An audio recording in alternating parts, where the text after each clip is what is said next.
I'm an early bird. So, good morning, everyone.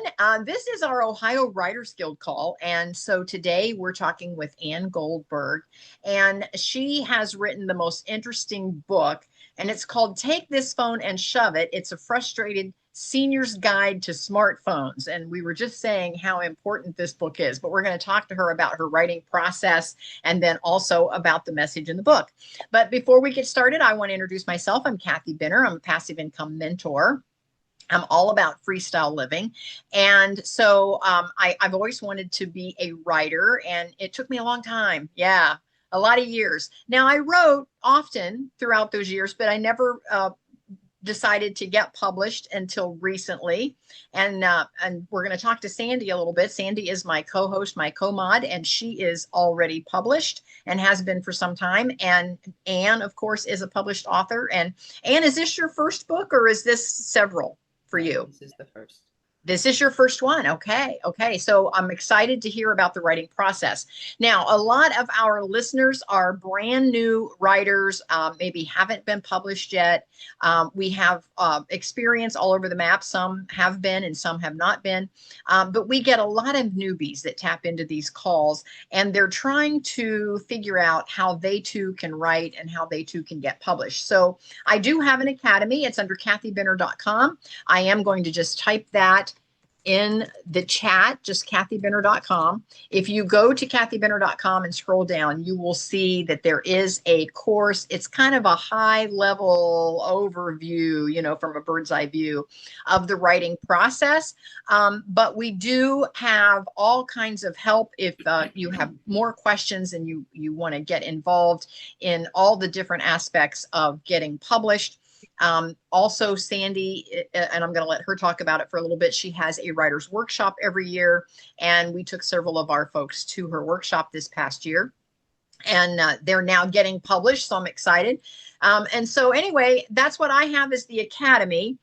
Where we want to connect you with all the right folks. And I'm going to let Sandy tell you a little bit about her writer's workshop. I do believe ticket sales open again in January. Am I correct, Sandy? Over to you. Okay, hi and welcome. It's a beautiful day in my area. I hope it is in yours as well. And it's been this will be coming up in next year, my eighth year doing this, Wow. my fifth year at the Mills Park Hotel in Yellow Springs. And it is a structure of a type of writers' weekend that is gaining speed around the area. I just came back from Berea, Kentucky, and I thought, boy, their structure looks a lot like mine, and I've been around longer. But it's the idea of let's get the writers in the same room, let them stay there rather than break off on all these optional sessions at different times. And let me find the type of writers, professional writers, published writers, experts in the field, and have them be able to communicate to the writers in the room. And and I only have about two, maybe three. So they're working the whole weekend. And why I have that is because if you listen to somebody's session on Friday and the question you have comes to you on Saturday afternoon, that person is probably still in the room that whom you can ask. And that connection, finding those experts, those I call them my featured guests, who are in a position who don't mind sharing all their tricks, sharing all their experiences, and so forth. I think we had a very, very Mhm. fantastic weekend, August 1st, 2nd, and 3rd, just recently in Yellow Springs. I'm looking forward to that August 7th, 8th, and 9th in Yellow Springs. I'm starting off with a gentleman named Tim Wagoner. He has so much experience, and he's a creative writing professor. And that also gives him the chops to know how to talk to people at whatever their writing stage, Mhm. no matter if they're all in the same room at the same time, no matter if they're writing nonfiction, memoir, science fiction. He also does movie tie-ins. He gets hired by movies like, say, He's also known as a pretty fierce horror writer. I don't read his horror stuff as much as I read his mystery stuff. But like Scream was the name of a horror movie. They contacted him and said, "Tim, would you write a book about the movie?" So now it's called Movie Tie-ins. And he recently came back from the Mecca for science fiction fantasy horror writers, Comic-Con in San Diego, where he won an award and he got to sit on a panel and so forth. So between now and January 1st, I'll be tapping in with him. We do a couple of Zoom calls and I'll be building who would work well with him? Who might he recommend? I've got some ideas. And now Mhm. that I've had my, in a sense, my summer is over, it's time to buckle down and get ready for the next one. So stay tuned here, of course. Kathy is always wonderful about asking me to talk a little bit about it. So you'll get that step-by-step progress as we go along. Oh, Sandy, thank you so much. I appreciate you so much being on. I am actually clicking through to make you my co-host here before we go any further, just in case I get bumped off the call, which happens sometimes on these Zoom calls. So I really appreciate you being here and being my co-host. And I did go to her writer's workshop. It was amazing and awesome, and I learned so much. I have my notebook right here next to me. I'm still going through some notes. I'm building out those characters like I was taught to do at her workshop. So, Oh, Sandy, thank you so much wow. for all of that. I want to now talk with Anne. Anne, I am so excited to have you on. I met you through Wendy and Patricia, and every time I listened to you talk, I was like, oh, she is so amazing, and I just have to have her on the podcast. She has spent over a decade teaching seniors how to use their phones, both iPhones and Androids. And you've taken that classroom experience and turned it into a clear step-by-step guide for anyone who feels overwhelmed by technology. And we were just having that conversation. Anne is passionate about helping people overcome fear, build confidence, and stay connected in today's digital world. And today we'll talk about her journey as a writer, her process, and of course, the book.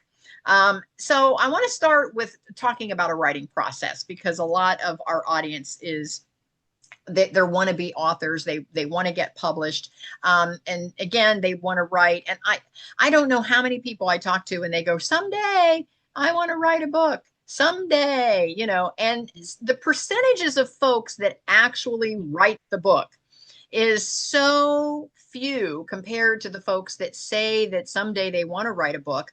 So, and with your busy schedule, teaching, working with seniors, when did you find time to actually sit down and write your book? How did you fit that in just in a calendar sense?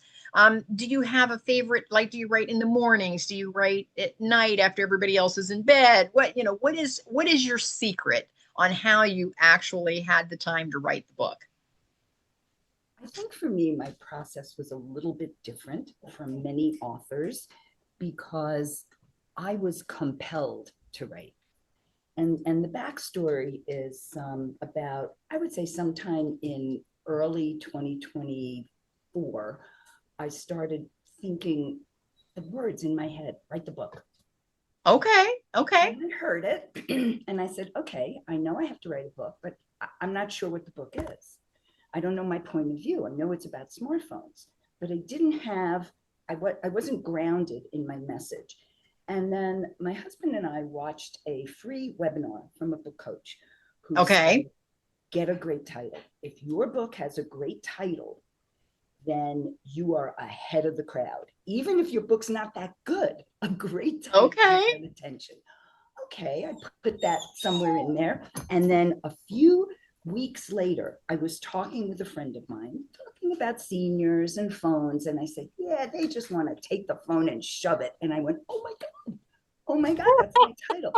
You're like, From, that's the title. from that moment, I could not write.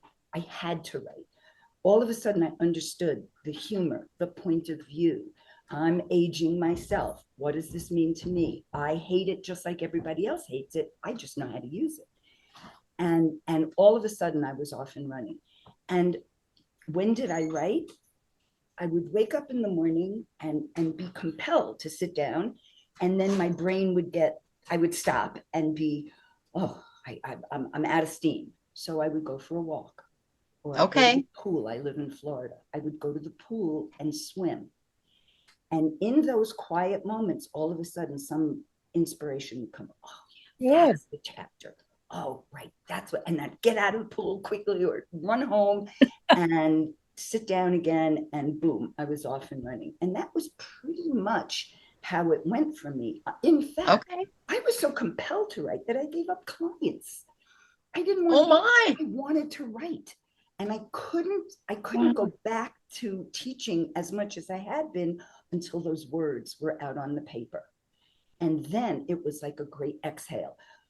Okay. And then of course going back over it, refining it, making it Yes, better. yes. That's a But when you start canceling other things in order to have time to write, that's when you know you're a writer.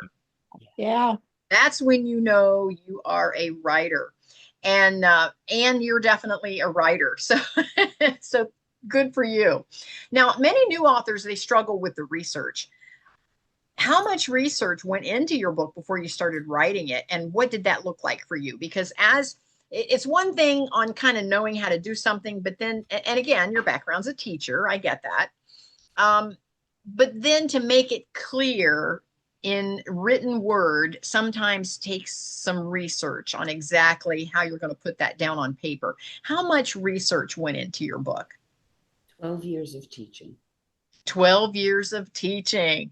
My research was boots on the ground, working with seniors, talking to them, observing what stops them, observing how they would look at something and just be stymied by it. And I have my gift is not so much that I know technology, but I know how to teach it. I Yeah. know how to explain it to a person of a certain age for whom this whole thing is just confusing. I can bring it to a metaphor that has them understand what's going on. So in my research, that was my years of teaching. And that's why it was write the book, write the book. You've got this, you know this. And of course, I subscribe to all kinds of newsletters and tech and senior tech information, just Okay. to stay on the leading edge of what's going on in technology for seniors and to a certain extent, technology overall. So it's staying up to date on what's going on, but never, most importantly, never losing the understanding of Mhm. what a senior needs in order to understand. That is so important, is to know your audience and how you can connect with the audience. So again, for those of you that are going to write nonfiction and you are going to put something in a book, put it down on paper, sometimes I think you have to kind of reverse engineer it a little bit. Who is the audience that I'm writing to or that I'm writing for, and make sure that you're writing in a voice that they understand. That's Nice. absolutely right on. I think you have to know your message. What's your end goal? Mm-hmm. What do you want to leave the reader with as they're going through your book or they put it down? And for me, it was empowerment and understanding, those two things. Because what I've learned is that most seniors over the age of 70, let's say, just arbitrarily, are so confused and afraid that they're going to do something wrong and break Mm-hmm. their phone or their computer. And that's just not so easy to do. And even more than that, so many seniors feel that, what do I need this for? Well, this is not important. I've gotten along just fine without it all these years. Uh-huh. I am here to say you do need this for a lot of reasons. But most importantly, what we're learning is that when seniors use technology on a daily basis, smartphone, computer, tablet, doesn't really matter, but engaged in it, they have a 58% less likely opportunity to get dementia. And think about that. Wow. Interesting. Yes, that's a meta study of more than 400,000 seniors. And in fact, the study authors went in trying to prove that it would create digital dementia in seniors, but it doesn't. It's the opposite. it stimulates our brain because we have to learn so much. Every decision, even turning on the phone, is something to remember. And so if I can help seniors get greater cognitive skills and at the same time stay connected with people that they love and have entertainment and enjoyment from that device, oh my God, that's perfection for me. Well, and even in addition to that, technology in just our financial community is changing so much that you almost have to be a little bit tech savvy to even do your banking these days. That's right. Yeah. The bank you use, you know, the larger banks, you know, Chase, Bank of America, et cetera, Citibank, they're large enough and they still can cater to older people and they have customer service and you can call. But these online banks that often offer greater interest rates and flexibility are basically not available to most seniors because Correct. it's scary. So it is scary. the life is changing in a way, and I don't want my peers to be left behind. If fear is the thing that stops you, I'm here to say, let's do it together. You know, there's a way to get around it.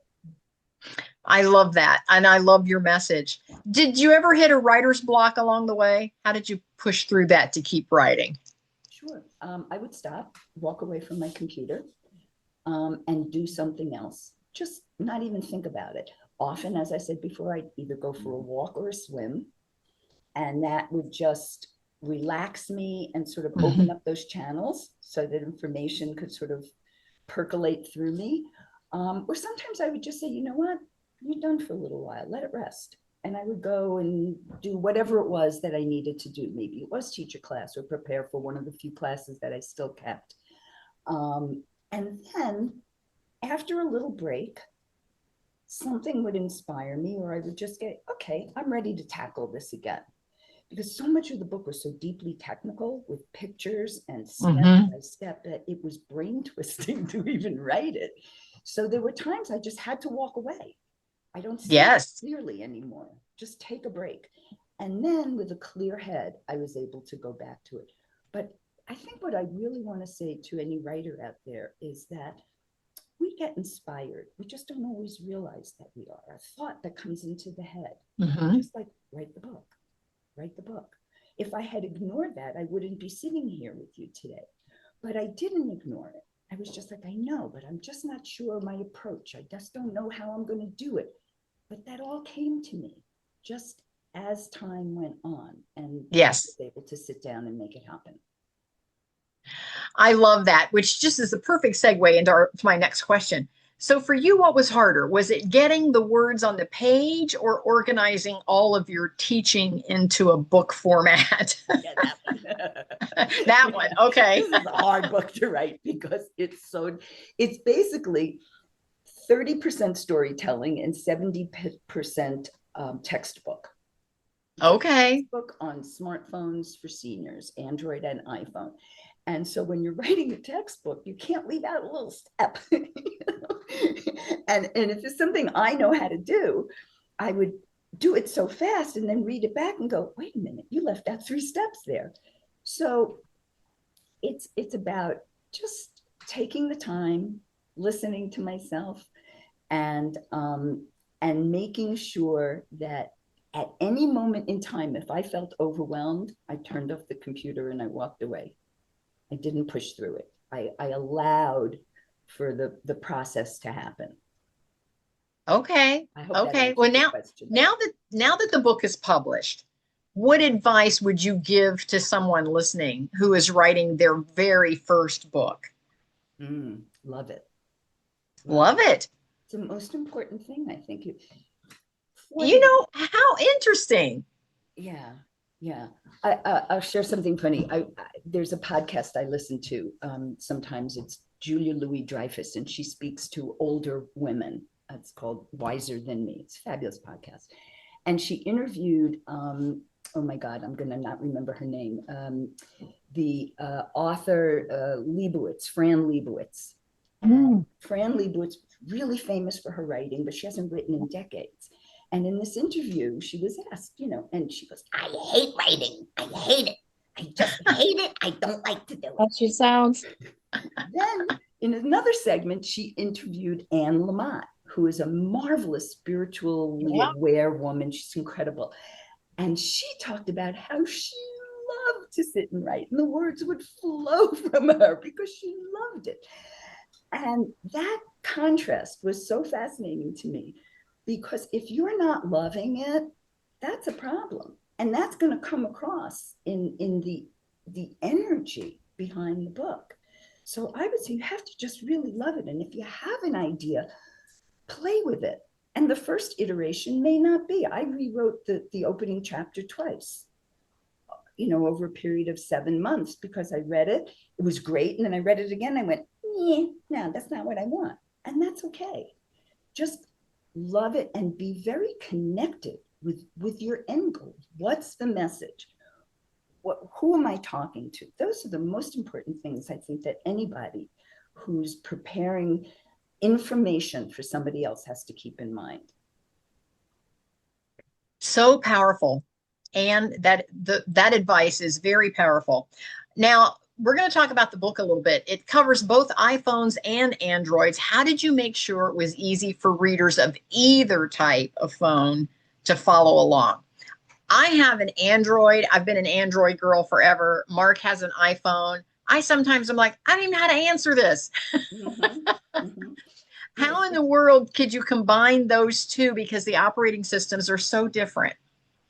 Well, they're actually not all that different. And the analogy I like to use there is cars. You have internal combustion engines, and now we have electric engines. So the internal workings are very, very different between the two devices. But in both cases, you open a door, you sit down, there's a steering wheel, you turn the power on, and you steer and you drive, and there's brakes and there's gas. And so they are very much the same, but their dashboards look different, right? How you see the information on an Android looks different from an iPhone. How you see a Tesla dashboard is very different from a General Motors internal combustion car, but they both do the same thing. So it's just about learning and becoming used to the device you have. But typically the answers are always on the page. And that's what I teach seniors about. And how did I organize it? Several different times. and eventually I landed on separating out a lot of the iPhones, so that information was together, and a lot of the Android instructions, so that information is together. But then there's a whole world where it's similar. So some areas where I'm talking to both an Android and iPhone user, text messaging and the benefits are the same regardless of the device. But how you actually get to that text message and do funny, wonderful little emoji things with it might be slightly different because the dashboard is different. Okay. And that's how I try to explain it. And that's how I organize the book. So people with either device can look up, and there are reference points. There's no table of contents. No index, because that would have been 40 pages. The book is 400 pages long. Okay. So each chapter has headings so people can find things easily. The book, each chapter has a different color border, so that when you're looking at the book, if you know that chapter 10 is the one you want to look for how to do your email, you can look for the purple, open it up, and you're right in chapter 10.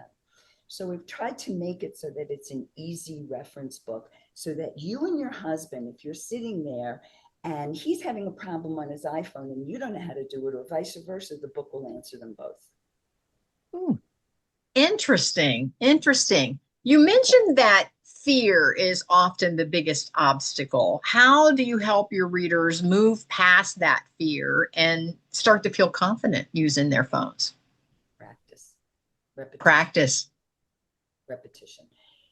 I like to explain to them, go back in your life. If you wanted to learn an instrument, did you know it the second time you picked it up? No, you didn't know how to play it. Did you know the cha-cha the second time you went to dance, or the merengue or whatever? No, you did not. You had to practice. Kids in elementary school practice multiplication tables for 4 years. right? Like third, fourth, fifth, or second, third, fourth, fifth, even sometimes sixth grade, they're practicing. So the brain learns through repetition. And that's the way to get them comfortable, to show them, look, it's not that hard. Just read it. I mean, I'll share with you one of the funniest obstacles. It seems that a person over the age of 70, when they look at a smartphone screen and they've done something, maybe they've created a contact. Now they put all the information in, now they're stymied. I don't know what to do. So I invite them to read the screen from top left and keep going. And then on the right side, there's this word done, which they pass right over and they go, I don't know what to do. I say, okay, can we look at the screen? And you see that word? What is done? Just look at that. What does that word mean? You know, what does it mean in English? Well, done means finished. I say, are you finished with what you're doing? Yes. So tap done. And they go, oh, I never understood that. So it is this incredible ability to forget English when they're looking at a smartphone. The words just don't seem to mean the same thing, but they do. So once I can get them past some of those obstacles, and the biggest thing is the language of the smartphone. So for instance, I have my phone, and if I want to do something, I have to swipe up. If I want to encourage, for instance, if I want to tap, let's see if you can see it. If I want to tap to open an app, okay, great. Swipe up to go away. But if I tap and hold, something else happened. You can see this little box opened. So there's a tap, and then there's a tap and hold. Whoops, let me get my finger on there, which is a fraction of a second longer, but it's a different gesture. So once seniors can learn to interact, they learn the language of the smartphone, which is gesture. Suddenly it opens up a whole floodgate of, oh, wait a minute, I can do that. I know now if I press too long and something unexpected happened, that was a gesture and I can do it again. So it's about repetition. It's about understanding that unless you throw your phone against a wall, you know, or leave it in a hot car, you know, or go swimming with it for 45 minutes, you're not going to really break your phone. Or tap on a blue underlined link from somebody you don't know. You can lose your phone that way. But otherwise, yeah, nothing you do, nothing you play with is going to ruin your phone. And that's a big lesson for them also, to help them. Yeah, that overcomes that fear that they're going to mess something up. Yeah, I get it. Now, one of the sections includes accessibility settings. What's the one simple change that a reader can make on their phone that makes a huge difference right away? The size of the font, the size and boldness of the font. For so many of us, once we get, 70s, 80s, 90s, our vision is not the same. And these phones are prepared for 14-year-olds. They're not for us. They're not designed for us. They are not put together with our needs in mind. It's all about the younger generations. So when you get the phone, the font is teeny tiny. And once you get that big, I can't tell you how delighted I get when I change and I make the font larger and bolder, and they go, oh, I can see it. I think that's the single biggest change you can make on the phone for a senior to start. Interesting. And then the next is getting rid of apps that they will never use. Never, never, ever. Fewer apps. Because that gets so confusing. Yeah. Fewer apps. Yep, I get that. Now, several readers have said your step-by-step visuals were game changers.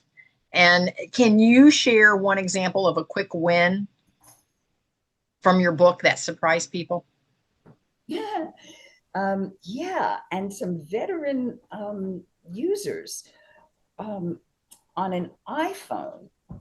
If you want to get to all your apps, not all your apps actually, if you want to get to the control panel where you can quickly see volume and brightness and the flashlight and other quick settings, on an iPhone, what you have to do, let me see if we can do this, is just pull down and the screen changes.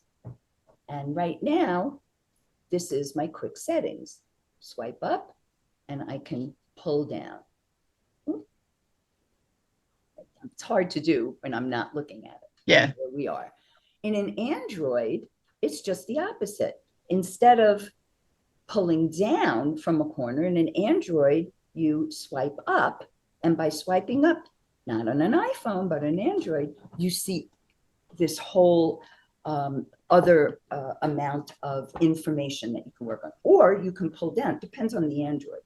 So let me just make a statement about Androids and iPhones.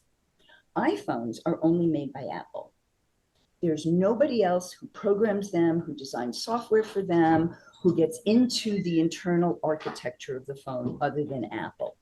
It's a closed source system. Androids, on the other hand, are what we call an open source system. So you have Androids by at least 10 different manufacturers around the world. And every manufacturer, just like every car manufacturer, has a different dashboard. It looks a little different. So when I'm working with somebody with Androids or a classroom of Androids, there is no one lesson that applies to them all, because every phone, one might be a pull down, one might be a pull up, one might be 2 fingers or 1 finger or 3 fingers. In this, they're all a little bit different. And it's just learning what that device, what those commands are. So it does become a little more complicated for Androids, but again, it's a dashboard issue. And once you learn the dashboard, you can figure out how to do it. This has been very interesting. I've learned stuff, and I've been working with my phone for years. And now, beyond the book, you also offer workshops, videos. How do these tie together? And what is the next step for someone who finishes your book? Well, I want to address finishing the book. It's not a book you necessarily finish.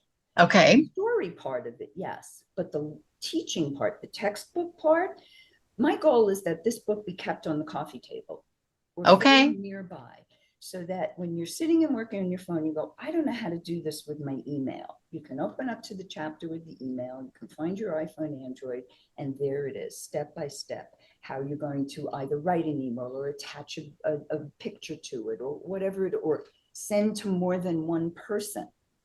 All of these different steps are in the book, because doing it just once, you're not going to remember. Doing it twice, you're not going to remember. Doing it 5, 6, 10 times, now you're on a track to form a new memory and actually do it. So there is no really finishing the book. And my advice to anybody is pick a lesson and learn that lesson. Work on that all week. Then pick another lesson, learn that lesson. That's how you will really advance through and learn how to use the phone. But to not be overwhelmed by, I have to learn it all at once. That doesn't make any sense. Just learn what you need, get comfortable with that, and then you can explore and learn more. Now, as you're working with the book, there are other questions that come up, because I don't have that crystal ball, and people do have other questions. So that's why I'm going to have online classes, not calling them webinars, because a senior doesn't relate to that. But a senior understands what an online class is. So I will have those. And I also have a membership site on my website. So you can be a $5 a month member or $50 a year member. And when you're a member, you get to take certain online classes for free. If you're not a member, there'll be a small charge for each class, because I want to make this very accessible. I don't want price to stop anybody from learning. And when you're a member, you also have access to longer tutorials. There are a number of free videos on the website, but they're short. They just cover the important parts, and anybody can see those videos. Just go to the website, takethisphone-and-shove-it.com, and video lessons, and you can see what's there. And if you want more, become a member, and then you get more detailed information. And I will have options for people to do lessons with me privately online, or small groups, and different ways for us to access each other. I love that. I put your link, takethisphone-and-shove-it.com, in the chat for everyone, and I will include it also in the replay of this video. Sandy, did you have any questions or comments for Anne? This has been a very interesting conversation. And I think it's so brilliant. There are a lot of devices for the kitchen, for anywhere that you can buy that no longer have an instruction manual. Go to the website, go to here, go to this, that, and the other. And there are just some times where that just doesn't cut it.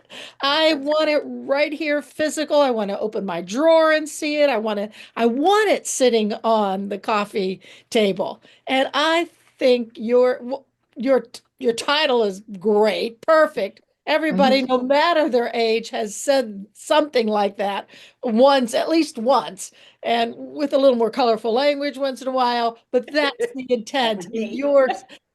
Yours is user-friendly language. Anyway, I'm thinking, to have it there, sitting there visually, and I'm anxious to get a copy and look and see how it looks and be able to call it my best friend for the next. And like Kathy, I've had my iPhone for a long time. I was just hearing about iPhone 17 coming out. I'm iPhone 11, but still, I'm hoping it would talk to all those. I think the basic things are right. So I think you were brilliant to come up with that. Just brilliant. Yes. Yes. I love it. And the book will be available on September 30th. Oh, good. Today's is 22 days from now. The Yeah. book will be available on Amazon. Oh, good. Now, Uh, are you on Facebook? Yes, yes. Okay. Facebook, Instagram, LinkedIn. Just Oh, look for good. Take This Phone and Shove It, and you will Okay. find pages. Good for you. Well, brilliant. Brilliant. so for all of our listeners, tap in on September 30th, get a copy because that will help drive this particular publication to #1 status, and then leave a review. And that is so important for Anne, so that her book actually gets discovered. So definitely mark your calendars for September 30th to purchase a copy and leave a review for Anne. I want to go over to Linda. Linda, do you have any comments or questions for Anne today? And tell us a little bit about you, Linda. She might be multitasking. There she is. Just the joy of finding the volume button on a phone. It takes a few steps to go from hibernation to able to talk. Well, Anne, thank you so much for all that you shared today. What you're doing is so valuable. I do things that serve people of a certain age, and in a different lane, I teach a lot of people about how to use technology. Mine is more marketing oriented, but what you're doing is so valuable. And thank you for the way that you broke it down in such a consumable way that really anyone can understand. And your study that you shared about, I think it was 58% less likely to experience cognitive decline, or however that was worded, that was a real eye opener. So thank you for sharing that. Yeah, I agree. I read that statistic myself. I was blown away. And so were the researchers, everybody involved in the study, because nobody expected that outcome. And it is just the single most important thing, other than learning a new language, every day, every day. Because remember, when you work with the phone, you're looking at it all the time, whether it's an email or if you're using the calendar. For me, I would never be anywhere ever if I didn't have my calendar on my phone, and I would double book or triple book myself all the time, because who remembers what I have on what date? So when my calendar is with me, it's a pleasure. My email, my texting, whatever it is that keeps me connected to my family. Facebook. I help my son. My son lives in Denver. I live in Fort Lauderdale or Boca Raton. And I helped him organize his kitchen on FaceTime. And that was just the greatest thing for both of us. So there are so many wonderful things that we can do that enhance our lives and that enhance our brains. And it's all because of this wonderful, no, miserable, no, wonderful device that we call smartphones. I love it. And thank you so much for being with us today. I really appreciate you taking the time. For those that don't know, Anne is traveling and she is in a totally different time zone. So we moved our call up a little early today so that we could accommodate her today. And I appreciate you being on. Sandy, as always, thank you for being my co-host, my co-mod. And Linda, thank you for always being so supportive and being on every call that I do. I try to be on as many of Linda's as I possibly can as well to support her. And I just appreciate all of you so very much. Is there any last words or comments before we go today? Over to you, Anne. Yes, absolutely. My mission, besides just generally the smartphones, is to help seniors know that all of us, we're old enough to have a past and young enough to have a future. So make that future fab by working our brains and working our bodies and doing all the things that make us live longer and happier. Good. Good, good, good. That's a little Anne Lamott type philosophy. I like it. I do too. Thank you so much for that. So with that, we are going to say goodbye for this time, and we will see everyone next time. And thank you so much for joining us today. Yes, take care. Stay well. Thank you for having me. Bye, everyone. Bye.